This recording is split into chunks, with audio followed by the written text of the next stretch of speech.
सुबह के 5 बज चुके हैं और हम निकल चुके हैं अपनी पुष्कर यात्रा के लिए। सावन का महीना चल रहा है तो जगह जगह हमें कावड़ यात्राएं देखने को मिलती है।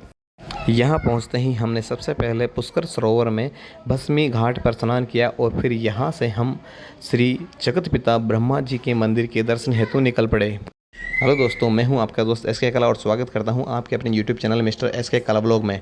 और सावन 2025 की ये हमारी प्रथम कावड़ यात्रा है। इस हेतु हम पुष्कर आए हैं और यहां से हम गुप्त कावड़ भरकर हम अपने साथ अपने गंतव्य स्थान श्री डांगेश्वर महादेव मंदिर में लेकर श्री भोलेनाथ का अभिषेक करेंगे।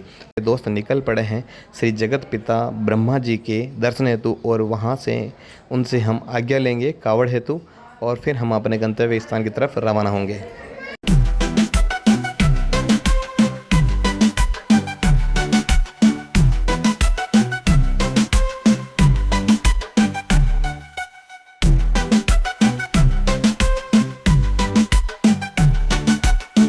सावन का महीना चल रहा है तो यहाँ पर पुष्कर सरोवर ही नहीं पूरे पुष्कर में अत्यंत भक्तों की भीड़ लगी हुई है और यहाँ पर हम अनेक मंदिरों के दर्शन करते हैं। और ये सामने आप गली देख रहे हैं, यह है मालपुआ वाली गली और इसी के सामने है गाँव घाट और यहीं से हम अपनी गुप्त कावड़ है जो भरेंगे और फिर यहाँ से हम अपने गंतव्य स्थान की तरफ रवाना होंगे।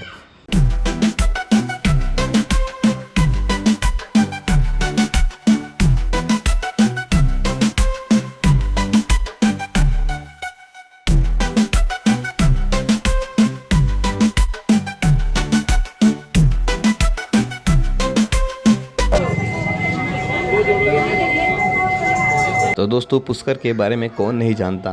पूरे विश्व का एकमात्र जगत पिता ब्रह्मा जी का ये मंदिर है और यहाँ पर अलग अलग समाज के अलग अलग मंदिर बने हुए हैं। इनके अलावा भी और भी अन्य प्राचीन मंदिर यहाँ पर हमें देखने को मिलते हैं। तो यहाँ पर आप एक तरफ अरावली के सुरमई पहाड़ियाँ देख सकते हैं और दूसरी तरफ रेत के बड़े बड़े रेत के टीले रेतीले धोरे देख सकते हैं।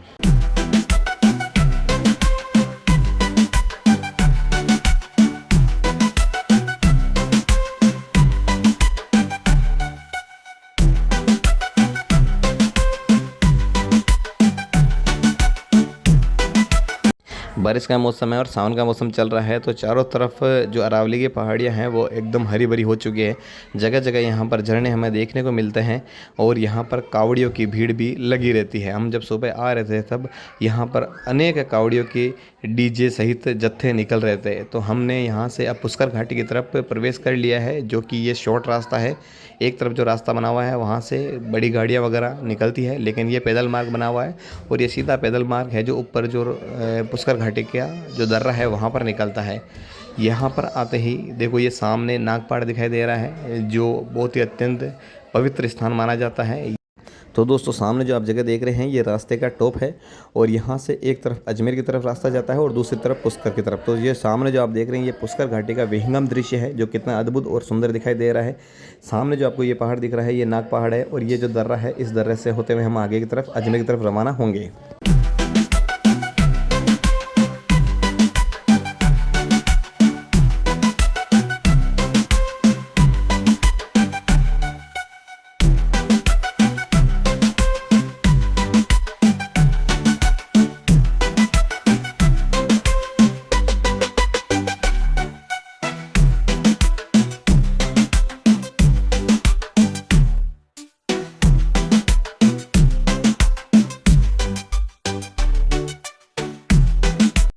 अब हम आ पहुँचे अजमेर की तरफ। तो यहाँ जो महाराणा प्रताप स्मारक बना हुआ है यहाँ से अजमेर शहर का बहुत ही सुंदर और विहंगम दृश्य हमें दिखाई देता है।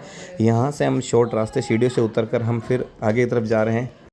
इस घाटी से नीचे उतरते ही हम पहुँच जाएंगे अजमेर की तरफ और इस घाटी को बोलते हैं नौसर घाटी, क्योंकि यहाँ पर नौसर माता का मंदिर है।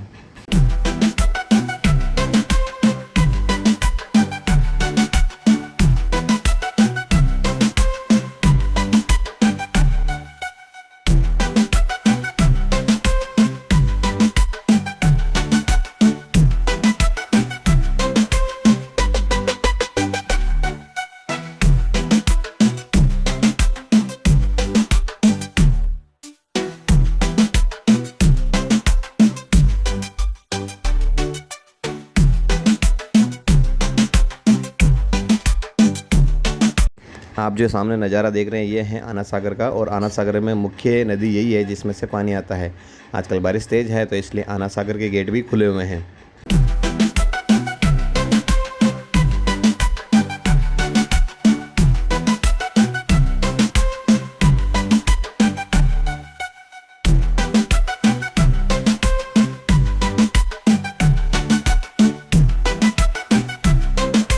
सामने जो आप पुलिया देख रहे हैं यह है राम सेतु मार्ग, और इसी के पास में है अजमेर का सबसे बड़ा मॉल। अब हम आज पहुँचे हैं कोतवाली क्षेत्र में, और ये जो आप सामने देख रहे हैं ये मैगज़ीन का किला, ये अकबर का किला। अभी जो आप सामने देख रहे हैं ये है श्री देवनारायण भगवान का मंदिर, इससे उबड़ा का देवरा के नाम से संबोधित किया जाता है।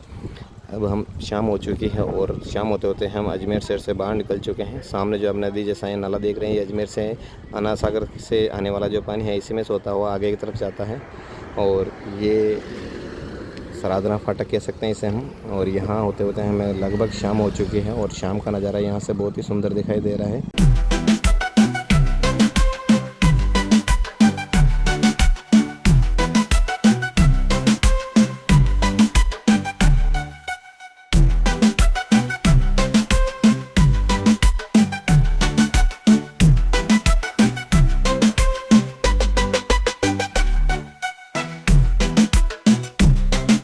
पैदल चलते चलते हमें रात हो चुकी थी, और मांगलेवा से थोड़ा सा आगे ही हमने 2-2.5 घंटे का थोड़ा सा ब्रेक लिया, और फिर वापस सुबह 5-5:30 बजे हम रवाना हो चुके। और सुबह होते होते सूर्योदय हो चुका, और 8, 8:30, 9 बजे के लगभग हम खरवा पहुंच चुके हैं। और अब यहाँ से हम हमारे गांव की तरफ जाने वाली सड़क है उस मार्ग पर हम चलेंगे।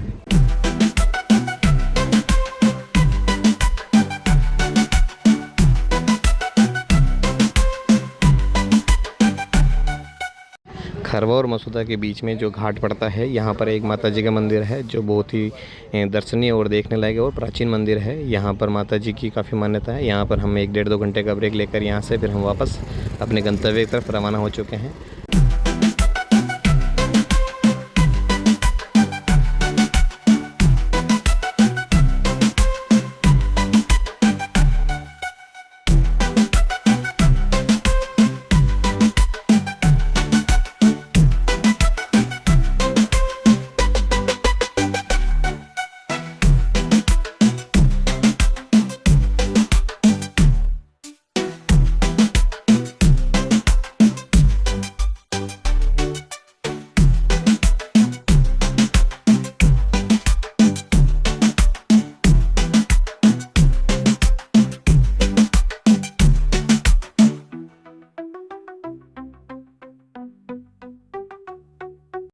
फाइनली अब हम मसूदा में प्रवेश कर चुके हैं, और ये हमारा मसूदा का नज़ारा है। और यहाँ से अब हम डांगेश्वर महादेव की तरफ रवाना होंगे, और फिर वहाँ पर भोलेनाथ का अभिषेक करेंगे।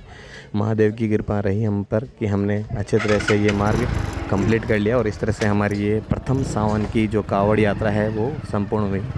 हर हर महादेव, जय श्री राम।